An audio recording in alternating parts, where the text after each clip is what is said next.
I am 24 years old. 2 years ago, I agreed to do a favor for my uncle. He owned a cabin in the deep, remote woods of Washington state, and he needed someone to house sit for a month while he was overseas. I thought it would be a quiet, peaceful vacation. I was wrong. The property was completely isolated. To get there, you had to drive 10 miles down a private dirt logging road. There were no streetlights, no neighbors, and no cell service. The only internet connection was a weak, satellite-based Wi-Fi router. The cabin itself was surrounded by massive, towering Douglas fir trees that blocked out the moon. When the sun went down, the darkness outside the windows was absolute. It felt like staring into a black wall. It was my third night there. It was 2 a.m. I was sitting at the kitchen island, drinking a glass of water. Only the small pendant light above the counter was turned on. The rest of the house was entirely dark. I had my laptop open, and I was on a FaceTime call with my girlfriend, Sarah. Sarah lived in her own apartment in New York City. Because of the 3-hour time difference, it was 5 a.m. for her. She was lying in her bed, half asleep. The only light in her room was the soft, warm glow of her bedside lamp. We weren't talking much, just enjoying each other's presence through the screen. The absolute silence of the Washington woods pressed heavily against the walls of the cabin. Then, my phone screen lit up on the counter next to my laptop. A notification tone broke the silence. I looked down. It was a push alert from the Ring app. My uncle had installed a Ring doorbell camera on the front porch for security. Motion detected at front door. My stomach tightened. We were miles away from the main road. Nobody should be out here at 2 a.m. I thought maybe it was a bear or a stray deer that had wandered onto the porch. I unlocked my phone and tapped the notification. The screen went black, showing a blue loading circle. The satellite Wi-Fi was slow. 3 seconds passed. 5 seconds. Then, the live video feed loaded. All the blood instantly drained from my face. My breathing completely stopped. Standing on the dark front porch, directly facing the camera lens, was Sarah. But my brain immediately started screaming that something was fundamentally, terrifyingly wrong. It was wearing the exact same oversized grey hoodie that Sarah was wearing on the FaceTime call right in front of me. It had the same blonde hair, cut to the exact same length. But it wasn't human. It was the uncanny valley. It looked like someone had taken a photograph of my girlfriend and stretched it tightly over a skull that was just slightly too big. The skin was pale, waxy, and completely devoid of pores or texture. The eyes were the worst part. There were no whites. There were no irises. They were just two solid, pitch-black voids.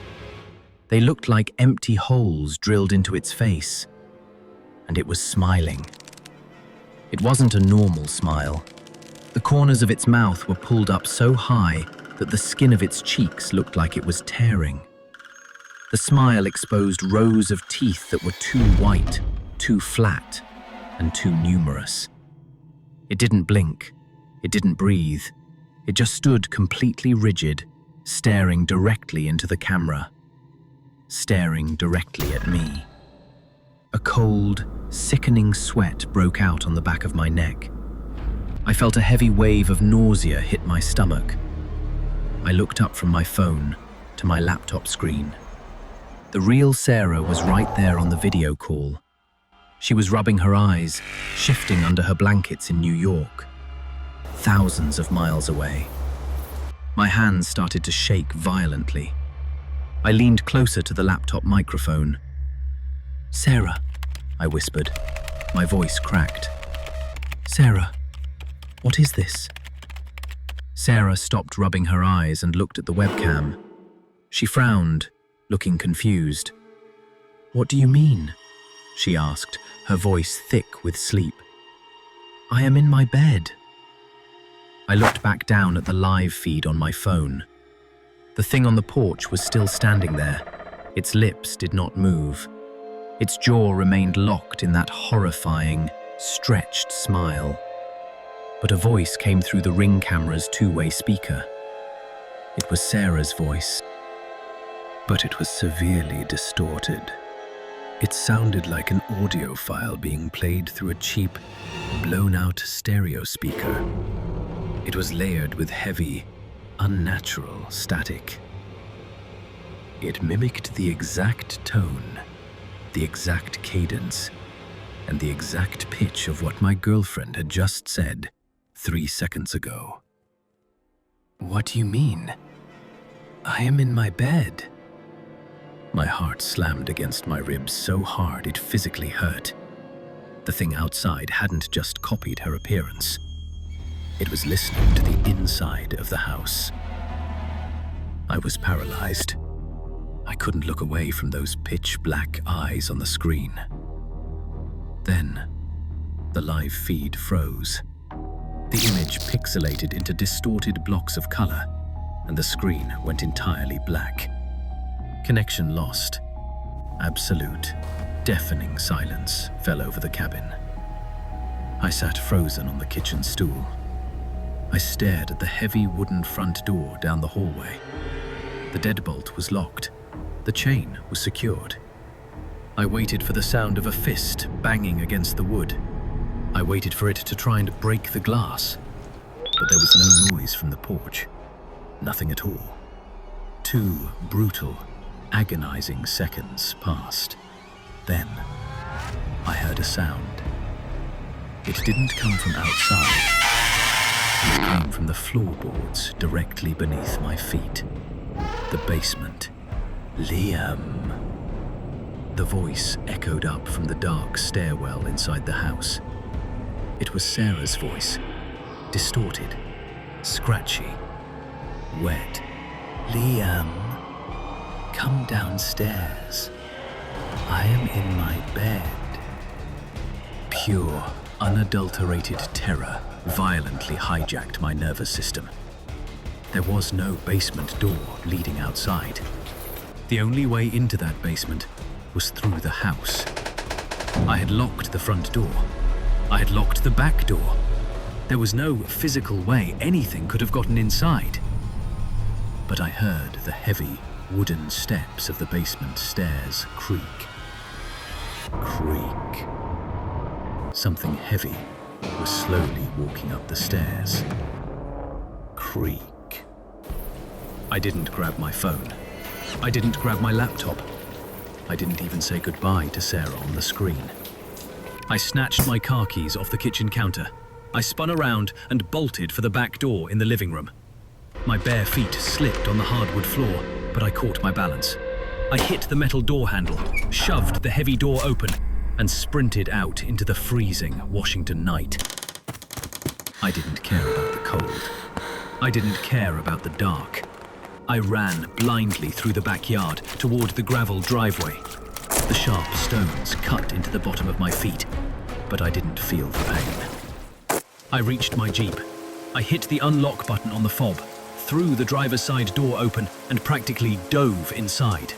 I slammed the door and hit the master lock button. I jammed the key into the ignition. My hands were shaking so badly, I missed the keyhole twice. The engine roared to life. I reached down and violently pulled the headlight switch. The bright halogen high beams cut through the pitch-black night. The light illuminated the gravel driveway, the surrounding pine trees, and the large bay window of the cabin's living room. I slammed my foot on the brake and froze. Standing behind the glass of the living room window, looking out at the car, was the entity. It had the grey hoodie. It had the blonde hair. It had both of its pale, waxy hands pressed flat against the glass. The black voids of its eyes were locked directly onto me. And that impossible, tearing smile was stretched across its face. I threw the Jeep into reverse. I slammed my foot on the gas pedal. The tires spun, kicking up gravel before catching traction. I tore out of that driveway and sped down the 10-mile logging road like a madman. I didn't stop until I hit the interstate. I didn't stop until the sun came up. I never went back to that cabin. I mailed my uncle his keys and told him I had a family emergency.